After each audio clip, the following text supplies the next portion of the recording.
নবদ্বীপ বকুলতলা প্রাক্তনী ভবনে অনুষ্ঠিত হল ষষ্ঠতম বর্ষ ঢাক কানাইলাল সাঁই স্মৃতি সাংস্কৃতিক প্রতিযোগিতা।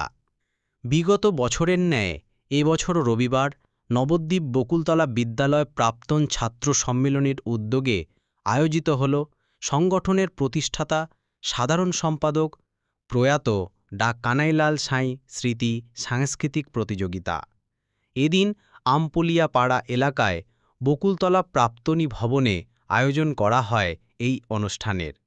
আয়োজকেরা জানায়, এদিন শহরের সকল বিদ্যালয়ের ছাত্রছাত্রীদের নিয়ে অঙ্কন প্রতিযোগিতা ও বাংলা বানান প্রতিযোগিতার আয়োজন করা হয়।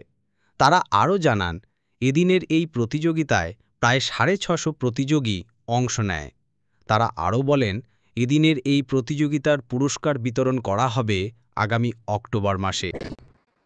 আমাদের নবদ্বীপ বকুলতলা বিদ্যালয়ের প্রাক্তন ছাত্র সম্মেলনের প্রতিষ্ঠাতা সাধারণ সম্পাদক ডক্টর কানাইলাল সাঁই প্রয়াত হয়েছে।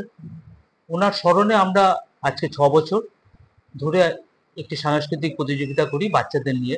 নবদ্বীপের সমস্ত প্রাথমিক বিদ্যালয়, উচ্চ বিদ্যালয় যা আছে সমস্ত স্কুলের ছাত্রছাত্রীদের নিয়ে বসে আঁকো প্রতিযোগিতা এবং বাংলা বানান প্রতিযোগিতা, এই দুটো প্রতিযোগিতা আমরা করি। আমাদের প্রায় 450 প্রতিযোগী আমাদের অঙ্কন প্রতিযোগিতায় আজকে অংশগ্রহণ করেছে।